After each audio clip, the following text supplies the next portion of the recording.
12월 3일, 4일 그 밤에 내려진 의결을 군을 투입해서 방해했다고 한다면은 이제 더 이상 계엄 해제 요구를 못하고 계엄이 쭉 그냥 가는 것이냐? 저는 그렇지 않다고 봅니다.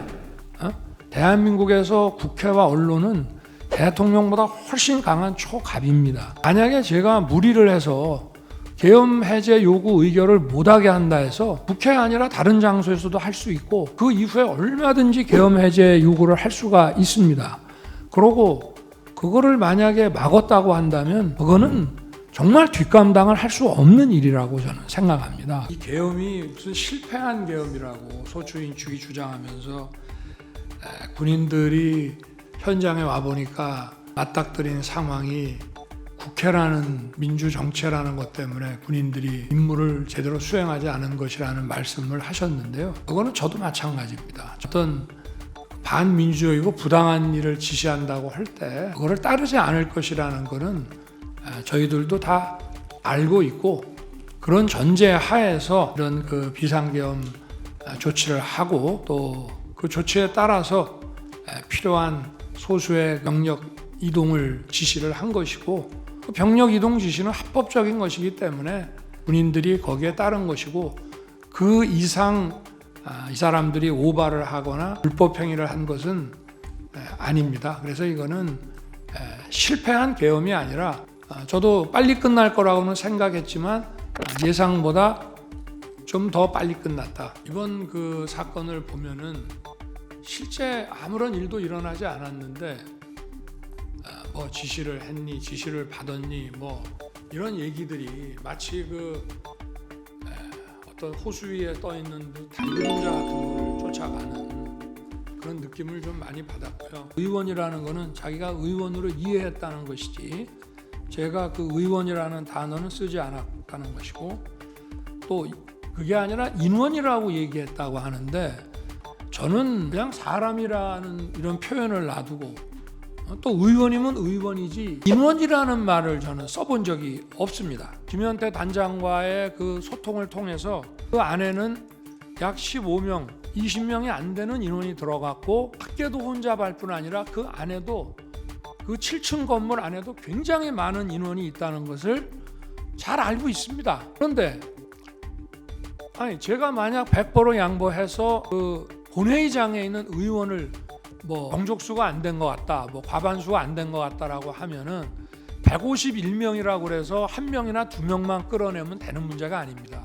한 명, 두 명을 몇 명이 가서 끄잡아낼 수 있는 게 아니라 151명이든 152명이든 다 끄잡아내야만 그 회의를 막을 수 있는 것인데, 그런 상황을 충분히 아는 사령관 입장에서 만약에 전하 장관이 의원을 끄집어내라는 취지의 얘기를 했다면 그냥 즉각 이거는 지금 현재 상황이 이렇기 때문에 우리 병력으로는 불가능합니다라고 얘기하는 게 상식이지, 그거를 묵묵부답을 해놓고 이거를 어떻게 해야 되나라는 얘기를 했다는 것인데, 그 말 자체도 제 통화를 받고 나서 얘기했다는 이것도 본인의 조서하고도 안 맞습니다. 이렇게 빨리 그 해제 요구안이 가결되면 우리는 이 가결된 거를 수용해서 바로 해제할 수밖에 없는데, 계엄이 몇 시간이라도 좀 더 유지돼야 될 이유가 있다, 필요가 있다. 그러니 어떻게든 좀 막아볼 수 없냐, 좀 방법이 있겠냐라고 상의를 하고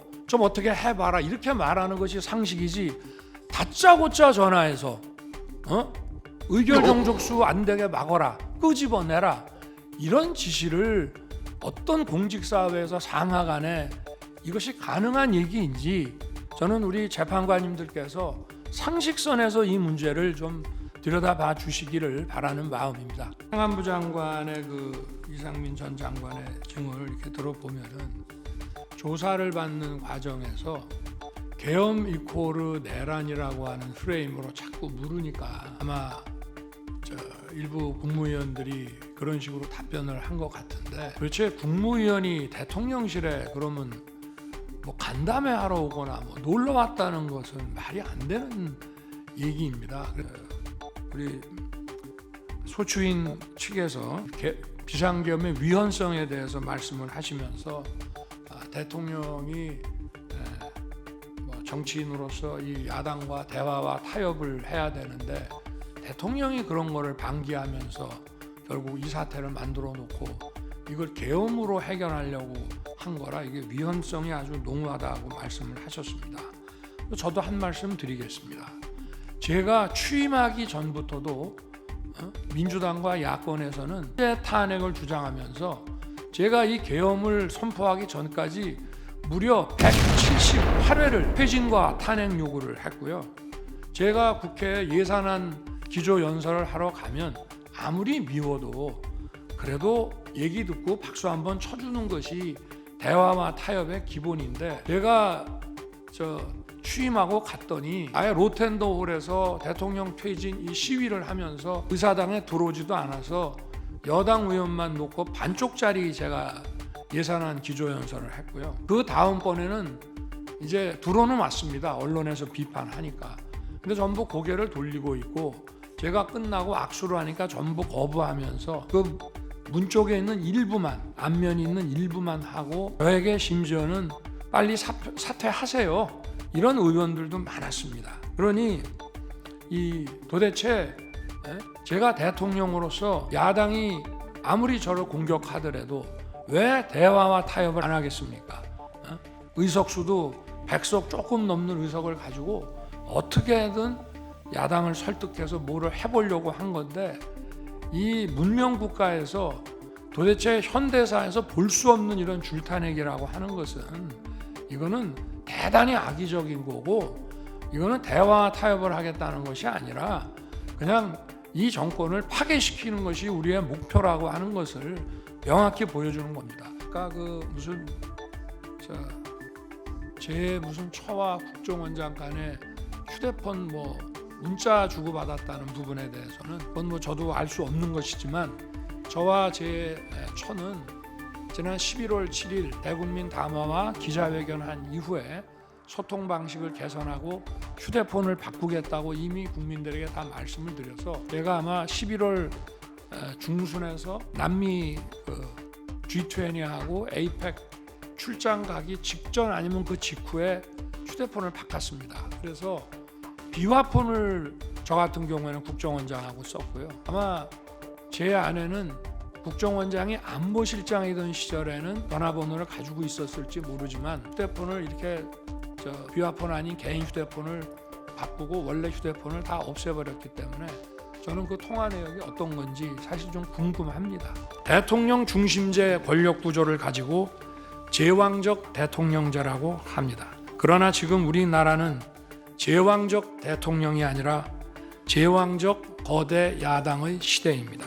그리고 제왕적 거대 야당의 폭주가 그 독재가 대한민국의 존립 위기를 불러오고 있습니다. 계엄 이후 벌어진 일들만 보아도 모두 잘 알 수 있지 않겠습니까? 제가 정말 제왕적 대통령이라면 공수처, 경찰, 검찰이 앞다퉈서 저를 수사하겠다고 나서고 내란죄 수사권도 없는 공수처가 영장 쇼핑, 공문서 위조까지 해가면서 저를 체포할 수 있겠습니까?